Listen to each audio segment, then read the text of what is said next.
విషయంలో ఈ సంఘటన అదృశ్యమైన విషయం, చాలా విచారకరం. మొట్టమొదటి కూడా గాదే సాయికృష్ణ కుటుంబం, వారి తల్లి విజయలక్ష్మి గారు, మరి వారి మేనమామైన నాగేశ్వరరావు గారు, నవరంగ్ గారు, ఆ కుటుంబం అంతా కూడా మొట్టమొదటి కూడా పవన్ కళ్యాణ్ గారి అభిమానులు, జనసేన పార్టీకి మొట్టమొదటి అండగా ఉన్న కుటుంబం. అయితే దురదృష్టవశాత్తు సాయికృష్ణ మీద కొన్ని రకాల యూత్ పొరవడం అవటం వల్ల, చాలా తక్కువ వయసు ఉండటం వల్ల, మరి అతని మీద కొన్ని కేసులు ఉండటం వల్ల మరి అవి విచారించడం కోసం కృష్ణంక స్టేషన్ అయిన పోలీస్ సిఐ అయిన నాగరాజు సిఐ గారు అతిగా ప్రవర్తించి అతన్ని అనేక రకాలుగా హింసించడం జరిగింది.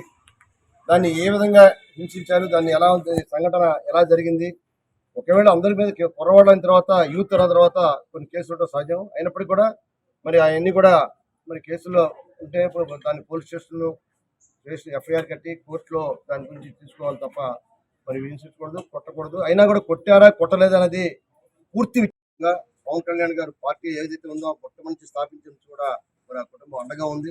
ఆ కుటుంబంలో ఒక వ్యక్తి మరి కనిపించట్లేదు అనగానే మరి ఆయన కూడా ఎంతో ఆవేదన చెందారు. మరి మమ్మల్ని అందరినీ కూడా వెళ్ళి ఆ కుటుంబాన్ని పరామర్శించి తప్పకుండా దానికి ప్రభుత్వం సైడ్ నుంచి న్యాయం చేయాలని చెప్పారు. నిన్న వెంటనే మరి వారి తల్లి గారైన సాయికృష్ణ తల్లి గారు విజయలక్ష్మి గారిని, వారి మేనమామ గారు, ముఖ్యమంత్రి గారు పిలిచి ఓదార్చి మరి పవన్ కళ్యాణ్ గారు ఫోన్లో ఎప్పటికప్పుడు మాట్లాడుతూ మరి తప్పకుండా వెంటనే ఒక ఉన్నత అధికారిని కూడా వేయడం జరిగింది. ఒక ఐపీఎస్ ఆఫీసర్ని వేశారు, రాజమండ్రి ఎస్పీని వేసి దీన్ని లోతుగా పరిశీలించి సమగ్ర నివేదిక అని చెప్పారు. తప్పకుండా ఆ కుటుంబానికి పూర్తి స్థాయి న్యాయం చేస్తాం, అండగా ఉంటామని కూడా తెలియజేస్తాం. శ్రీ దుర్గామల్లేశ్వర స్వామివారి దేవస్థానంలో స్వచ్ఛతా హీ సేవా కార్యక్రమంలో భాగంగా స్వచ్ఛ ఇంద్రకీలాద్రి ప్రతిజ్ఞ కార్యక్రమాన్ని ఈ రోజు ఉదయం అత్యంత ప్రతిష్టాత్మకంగా నిర్వహించారు. ఈ కార్యక్రమంలో దుర్గగుడి ధర్మకర్తల మండలి చైర్మన్ బుర్రా రాధాకృష్ణ, ఆలయ ఈవో వికే సీనానాయక్ మరియు పాలక మండలి సభ్యులు ముఖ్య అతిథులుగా పాల్గొన్నారు. దేశ విదేశాల నుండి వచ్చే భక్తులకు ఇంద్రకీలాద్రి దివ్యమైన అనుభూతిని అందించాలని, పరిసరాలను నిరంతరం శుభ్రంగా ఉంచడంలో సిబ్బందితో పాటు భక్తులు కూడా భాగస్వాములు కావాలని చైర్మన్ బుర్రా రాధాకృష్ణ పిలుపునిచ్చారు. ఘాట్ రోడ్డు క్యూ లైన్లు, ప్రసాదం కౌంటర్లు నిరంతరం స్వచ్ఛంగా ఉండాలని ఈవో సేనానాయక్ ఆదేశించారు. పారిశుద్ధ్య భద్రతా సిబ్బంది భక్తుల పట్ల మర్యాద పూర్వకంగా ఉంటూ ఆలయ ప్రతిష్టను కాపాడాలని స్పష్టం చేశారు. ముఖ్యంగా ఎంతో సుదూర ప్రాంతాల నుంచి వచ్చే భక్తులను స్వచ్ఛ ఇంద్రకీలాద్రి నినాదంతో మనం చేసే పనులన్నీ కూడా వారిని ఆకట్టుకోవాలి. ఎక్కడ కూడా చిన్న కాగితం ముక్క కానీ ప్లాస్టిక్ బాటిల్స్ కానీ ఉండకూడదు. అదే త్రాగునీరు పాయింట్స్ దగ్గర, అదేవిధంగా పబ్లిక్ ఎక్కువ కూర్చొని ప్రశాంతంగా కాస్త సేద తీరేటట్టు ఉండే ప్రాంతాల్లో కూడా నీట్గా ఉండాలని చెప్పేసి మనంతా కూడా ఆ విధంగా పెట్టుకోవాలి. మన దేవాలయాలని చెప్పేసి మీకు రిక్వెస్ట్ చేస్తున్నాను. ఇది భక్తులందరూ కూడా మెచ్చుకోవాలి. ఇక్కడ చేస్తున్న కార్యక్రమాలన్నీ కూడా భక్తులందరూ కూడా మెచ్చుకోవాలి. అదేవిధంగా ఇది దేవాలయంలో ఉండవలసిన నియమ నిబంధనలు అందరూ కూడా ప్రతి ఒక్కరు పాటించాలి. ఏదో మనకి ఇష్టం వచ్చినట్టు ఇక్కడ మనం పూర్తి చేస్తే కుదరదు. ఈ ఆలయం పవిత్రతను మనం కాపాడడానికి మనం అందరం కూడా కలిసికట్టుగా నిర్మించాలి. మనకు ముఖ్యంగా ట్రస్ట్ బోర్డు చైర్మన్ ఫోన్లో ఒక దగ్గర డిపాజిట్ చేసేయాలి. మీరు మళ్ళీ డ్యూటీ దిగి వెళ్ళేటప్పుడు మీ ఫోన్లు తీసుకొని వెళ్ళాలి. ఫోన్ల వల్ల చాలా ఇష్యూస్ వస్తున్నాయి, చాలా దుష్పరిణామాలు కూడా వస్తున్నాయి. ఇక్కడ మీకు తెలియకుండానే ఆ ఫోన్ల ద్వారా చాలా చెడ్డ పేరు కూడా వస్తారు. కాబట్టి దయచేసి మొబైల్స్ యూసేజ్ తగ్గించి, మొబైల్స్ మీరు డ్యూటీలో ఉన్నప్పుడు ఎవ్వరు కూడా వాడడానికి వీల్లేదు. మొబైల్స్ కూడా వాడడానికి వీల్లేదు. ఈ మొబైల్స్ చాలా దేవాలయానికి ఎక్కడ చూసినా నెగిటివిటీ వస్తుంది.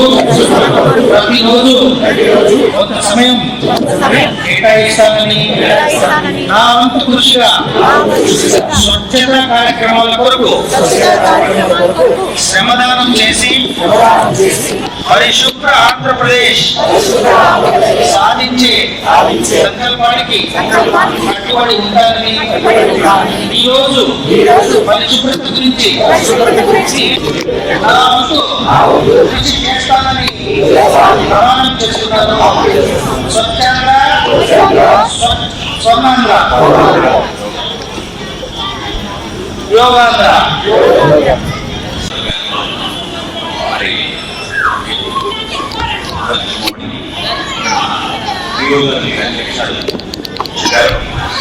ఎందుకంటే అనేక పాయింట్లో కూర్చోవాలి వీటికి కానీ మరి మీ ముందే వెళ్ళాలి, అందరూ మీ ముందే రావడం వెళ్ళడం అన్నీ జరుగుతున్నాయి. ఇప్పుడేంటే మనం 8 గంటల పని వచ్చాము, మనకి గేట్ అప్ చెప్పారు, ఎంతవరకు అనుకోకూడదు. మనం ఇక్కడ ఉన్నామంటే మన ముందున్న ప్రాంతంలో ఏ పని ఎవరికి వచ్చినా భక్తులకి మీరు మాట్లాడాలి. అక్కడ మీ పాయింట్ నుంచి మీరు వెళ్లకుండా డెఫినెట్గా వాళ్ళ సలహాలు చెప్పాలి. ఉదాహరణకి అక్కడ బోర్డు ఉంది, అన్ని రకాలుగా ఉంది అక్కడ బోర్డు, కానీ ఆ బోర్డు మీద కనిపించడం లైట్గా ఉంది. వాళ్ళు అడుగుతారు, మనం లిఫ్ట్ దాకా చెప్పాలి, మనం చక్కగా చెప్పాలి. అటు చూసుకో అటు ఎన్టీఆర్ జిల్లా జగ్గేపేట మండలం ధర్మవరపాడు తండా గ్రామంలో నిర్వహించిన స్వర్ణాంధ్ర స్వచ్ఛంద్ర కార్యక్రమంలో శనివారం జిల్లా కలెక్టర్ లక్ష్మీషా, శాసనసభ్యులు శ్రీరామ్ రాజగోపాల్ తాతయ్య పాల్గొన్నారు. ఈ సందర్భంగా గ్రామంలో పారిశుద్ధ్య నిర్వహణ, పరిశుభ్రత కార్యక్రమాలను స్వయంగా పరిశీలించారు. తడి చెత్త, పొడి చెత్తను వేర్వేరుగా సేకరిస్తూ గ్రామ పారిశుద్ధ్యాన్ని ఆదర్శవంతంగా నిర్వహిస్తున్న 5గురు పారిశుద్ధ్య కార్మికులను సత్కరించి వారికి ప్రశంసా పత్రాలు అందజేసి ఆర్థిక ప్రోత్సాహకాలు మరియు నిత్యావసర సరుకులు అందించి అభినందించారు. ఈ కార్యక్రమంలో రాష్ట్ర grievance cell co convener Pochampalli society chairman Mullangi Ramakrishnareddy, జిల్లా అధికారులు, గ్రామ ప్రజాప్రతినిధులు, పారిశుద్ధ్య సిబ్బంది, గ్రామస్తులు మరియు పార్టీ నాయకులు పాల్గొన్నారు.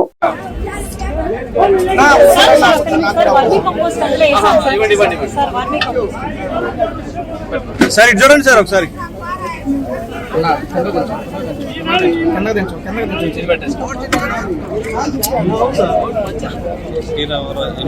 సార్ పారమండి సార్ చూడరా సార్ సరే.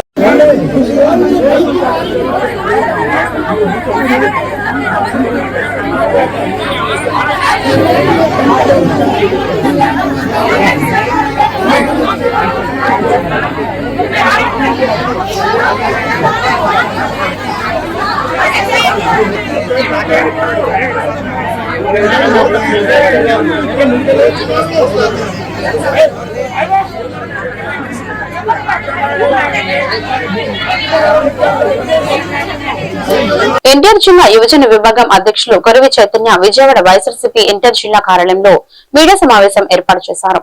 ఈ సందర్భంగా కొరవి చైతన్య సుకుందరరావు జిల్లా యువజన విభాగం సెక్రటరీ మాట్లాడుతూ బీసీ వర్గానికి చెందిన వైసీపీ యువజన విభాగం వర్కింగ్ ప్రెసిడెంట్ కారుమూరి సునీల్ ను అక్రమంగా అరెస్ట్ చేశారు. ప్రభుత్వాన్ని ప్రశ్నిస్తే అక్రమ కేసులు పెట్టి అరెస్ట్ చేస్తున్నారని, వైసీపీ హయాంలో ఎంతో పారదర్శకంగా మద్యం అమ్మకాలు జరిగాయన్నారు. ఈ దుర్మార్గ పాలన త్వరలో అంతరిస్తుంది. పాదయాత్ర చేసి ప్రజల సమస్యలు తెలుసుకుని పరిష్కరించిన ఘనత జగన్ది. కూటమి పాలనలో ప్రజల సమస్యలను గాలికి వదిలేశారని, లోకేష్ మంచి పాలన అందించాలని, కానీ రెడ్ బుక్ రాజ్యాంగం కాదు. మీ ప్రవర్తన మార్చుకోకపోతే ప్రజలే గుణపాఠం చెప్తారన్నారు.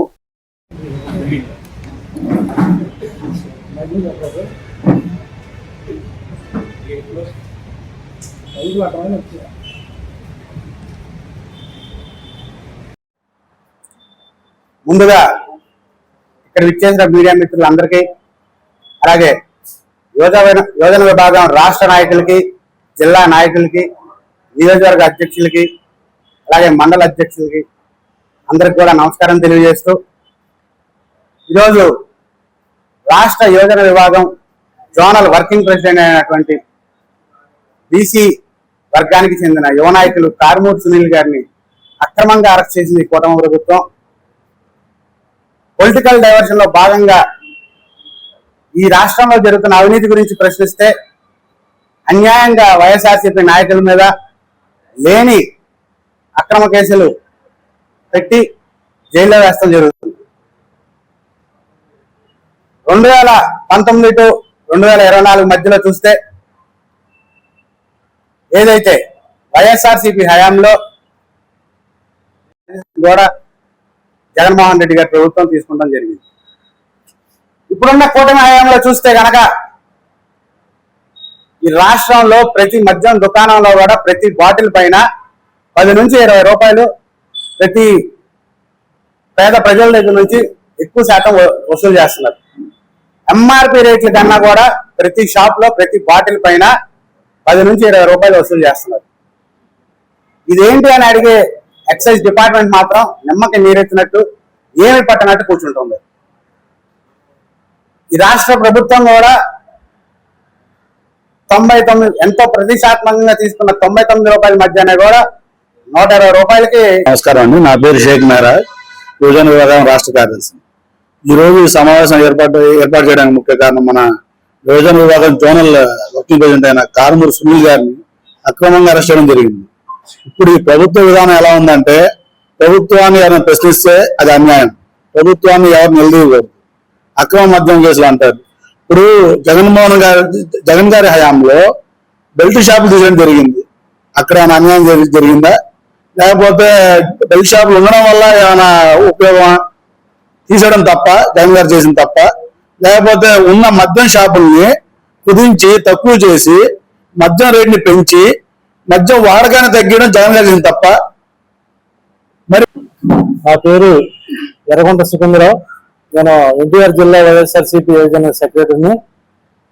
మరి ఈరోజు మనమందరం కూడా చూస్తూనే ఉన్నాం, రాష్ట్రంలో ఎలాంటి పరిస్థితులు నెలకొన్నాయో, ఎలాంటి గడ్డుదినాలను మనం ప్రజలు ఎదుర్కొంటున్నామో మరి మనమందరం కూడా గమనిస్తూనే ఉన్నాం. మరి ఈ కూటమి ప్రభుత్వం అరాచకాలు మన మీడియా ద్వారాగా, ఫోర్త్ ఎస్టేట్ అయినటువంటి మీడియా ద్వారాగా మనమందరం కూడా ప్రజలందరూ కూడా కళ్ళకు కట్టినట్టు చూస్తా ఉన్నారు. మరి పామరు జనసేన పార్టీ కార్యాలయంలో జనసేన పార్టీ ఇన్ఛార్జ్ తాడిశెట్టి నరేష్ ఆధ్వర్యంలో కంకిపాడుకు చెందిన శ్రావణి ఐ హాస్పిటల్ సహకారంతో ఉచిత కంటి వైద్య శిబిరం నిర్వహించారు. ఈ సందర్భంగా తాడిశెట్టి నరేష్ మాట్లాడుతూ శిబిరానికి ప్రజల నుంచి విశేష స్పందన లభించిందని తెలిపారు. ఉదయం నుంచే పెద్ద సంఖ్యలో ప్రజలు హాజరై కంటి పరీక్షలు చేయించుకున్నారని, 100 మందికి పైగా రోగులకు ఉచిత కంటి పరీక్షలు నిర్వహించినట్లు చెప్పారు. అవసరమైన వారికి కళ్లద్దాలపై ప్రత్యేక రాయితీ కల్పించడంతో పాటు ఇతర వైద్య సలహాలు అందించాలని పేర్కొన్నారు. ప్రజలకు ఆరోగ్య సేవలు అందించాలనే లక్ష్యంతో ముందుకు వచ్చిన శ్రావణి ఐ హాస్పిటల్ యాజమాన్యం వైద్య సిబ్బందికి కృతజ్ఞతలు తెలిపారు.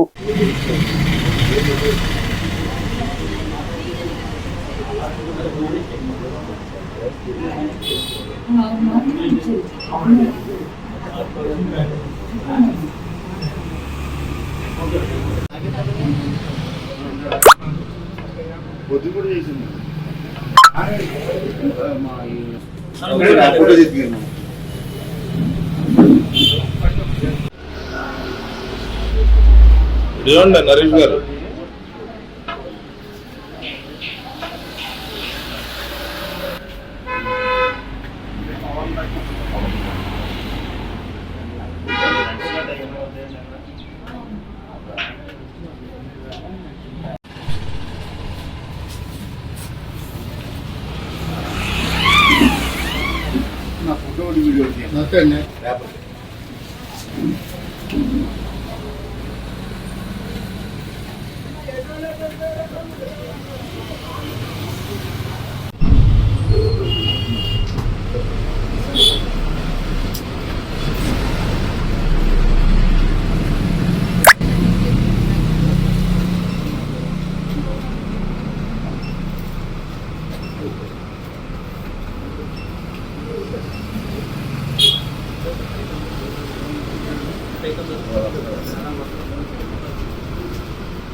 ఈరోజు పామరు నియోజకవర్గ జనసేన పార్టీ కార్యాలయంలో కంకిపాడు శ్రీ శ్రావణి హాస్పిటల్ వారిచే ఈ రోజు ఉచిత కంటి ఆపరేషన్ శిబిరం ఈ రోజు ఇక్కడ జనసేన పార్టీ కార్యాలయం నిర్వహించడం జరిగింది. ఈ రోజు ఉదయం నుంచి చూస్తే చాలా మంది ప్రజల నుంచి అశేష ఆదాయం పొందిన అశేష స్పందన రావడం చాలా సంతోషంగా ఉంది. ఇప్పుడు వరకు ఇప్పుడు టైం 12 రావలేదు. ఇప్పుడు వరకు సుమారు 100 మంది పైన ఈ రోజు ఇక్కడ ఈ కంటి పరీక్ష కోసం రావడం జరిగింది. అలాగే వీళ్ళందరికీ వచ్చిన వాళ్ళందరికీ ఉచిత కంటి పరీక్షలు, అట్లాగే కళ్ళజోళ్ళు కూడా కొంచెం కన్సెషన్ మీద ఇవ్వడం జరిగింది శ్రావణి హాస్పిటల్కి. ఇలాంటి సేవా కార్యక్రమాల ద్వారా ముందుకు వచ్చిన శ్రావణి ఐ హాస్పిటల్ ఎండి అయిన శ్రావణి గారికి, అలాగే వారి సిబ్బంది అందరికీ నా హృదయపూర్వక పామర్ మేజర్ జనసేన పార్టీ తరఫున నా హృదయపూర్వక ధన్యవాదాలు తెలియజేస్తున్నాను. కృష్ణా జిల్లా గుడివాడలో విశ్వభారతి విద్యా సంస్థ స్థాపించి 59 సంవత్సరాలు అయిన సందర్భంగా కల్చరల్ ప్రోగ్రామ్స్ తో వేడుకలు ఘనంగా నిర్వహించారు. ముఖ్య అతిథిగా విజ్ఞాన విద్యా సంస్థ చైర్మన్ డాక్టర్ లావు రత్తయ్య హాజరయ్యారు. వారిని విశ్వభారతి ఫౌండర్ చైర్మన్ శ్రీ పొట్లూరి శ్రీమన్నారాయణ ఆహ్వానించి సన్మానించారు. మేనేజింగ్ డైరెక్టర్ శ్రీమతి పొట్లూరి మంజుల మాట్లాడుతూ తమ తండ్రి శ్రీమన్నారాయణ ఎంతో కష్టపడి కృషి పట్టుదలతో ఈ విద్యా సంస్థను అత్యున్నత శిఖరాలకు తీసుకువెళ్లారని ఆయన శ్రమకు నిదర్శనమన్నారు. ప్రతి సంవత్సరం విశ్వభారతి నుండి ఐఐటి ర్యాంకులు మెడికల్ సీట్లు సాధిస్తున్నామని, ఈ సంవత్సరం 2026 all India IIT JEE second rank మా విద్యా సంస్థ నుండి టి సాయి వినల్ సాధించాలని ఆయన సన్మానించి 5 లక్షల చెక్ అందజేశారు. విజ్ఞాన విద్యా సంస్థల చైర్మన్ లావు రత్తయ్య మాట్లాడారు.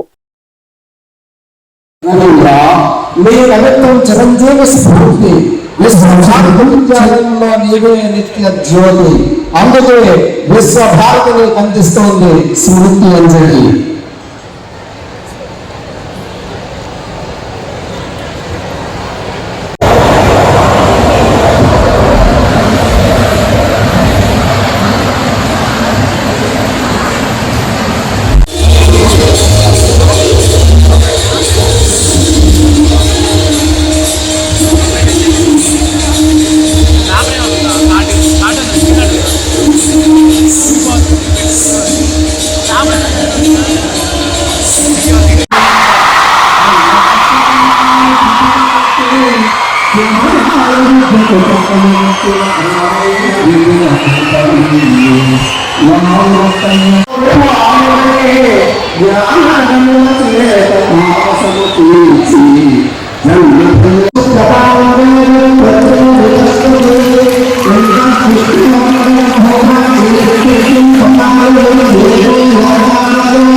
ఈ సందర్భంలో శ్రీమన్నారాయణ గారు ఇదే ఆయన పట్టుదలతో, ఆయన కష్టంతో, ఆయన శ్రమతో, ఆయన ప్రేమతో ఈ 59 ఏళ్ల పాటు ఈ సంస్థ నిలబెట్టినందుకు మరీ అభినందిస్తున్నాను.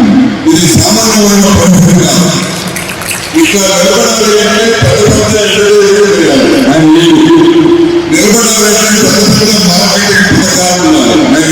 మేము ఇవాళ విశ్వభారతి గర్వంగా జూన్ 20న 59th ఇయర్లోకి అడుగు పెడుతున్నాము. ఇది మా నాన్నగారైన శ్రీమన్నారాయణ గారి కృషి పట్టుదల, అహర్నిశలు ఆయన పడిన శ్రమకు నిదర్శనం. నెక్స్ట్ ఇయర్ 28 ఫిబ్రవరిలో మేము 60 years డైమండ్ జూబ్లీ కూడా జరుపుకుంటాము. ఇది విశ్వభారతి బృందం యొక్క సక్సెస్. అండ్ ప్రతి సంవత్సరం మేము ఎన్నో ఐఐటి ర్యాంకులు, ఎన్నో మెడికల్ సీట్లు సాధిస్తున్నాము. ఓన్లీ మాకు విశ్వభారతి గుడివాడ వానపాముల్లో వైజ్వుడ్స్ స్కూలు, మరే ఇతర బ్రాంచీలు లేకపోయినా, ఏ అడ్వర్టైజ్మెంట్ లేకపోయినా మేము ఎంతో ముందడుగేసి ముందుకు వెళ్తున్నాము. ఇవాళ రత్తయ్య గారు చెప్పినట్టుగా ఏ అడ్వర్టైజ్మెంట్ లేకుండా పేరెంట్ మౌత్ టు మౌత్ తో మేము ఎన్నో విజయాలు సాధిస్తున్నాం. ఇదంతా మా నాన్నగారు శ్రీమన్నారాయణ గారు కృషి పట్టుదల. ఆయన వెనకుండి అందరినీ నడిపిస్తూ ఎంతో మానవతా విలువలతో పిల్లల్ని చక్కగా తీర్చిదిద్దుతున్నారు. విశ్వభారతి సక్సెస్ఫుల్ గా వర్ధిల్లాలని ఆశిస్తున్నాను. గుడ్లవల్లూరు ఇంజనీరింగ్ కళాశాలలో గ్రాడ్యుయేషన్ డే వేడుకలు ఘనంగా జరిగాయి. ఈ వేడుకలు ముఖ్య అతిథిగా కేంద్ర గ్రామీణ అభివృద్ధి శాఖ సహాయ మంత్రి డాక్టర్ పెమ్మసాని చంద్రశేఖర్, గుడివాడ ఎమ్మెల్యే వెనిగండ్ల రాము హాజరై గ్రాడ్యుయేషన్ పూర్తి చేసుకున్న విద్యార్థులకు పట్టాలను అందజేశారు. యువతరం ఎప్పుడూ తమను ఇతరులతో పోల్చుకోవద్దని, ఎవరి భవిష్యత్తును వాళ్లే స్వయంగా మలుచుకోవాలని కేంద్ర మంత్రి పెమ్మసాని చంద్రశేఖర్ యువతకు పిలుపునిచ్చారు. ప్రస్తుతం ప్రపంచం వేగంగా మారుతుందని, artificial intelligence, cloud computing, quantum technology రూపంలో సరికొత్త అవకాశాలు వస్తున్నాయని పేర్కొన్నారు.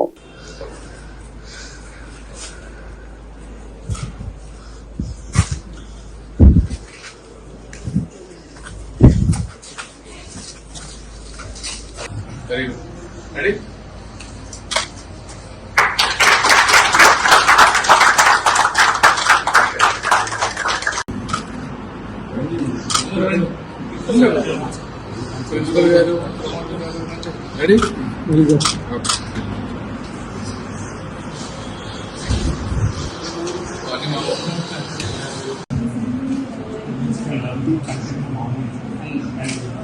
You tied up at home.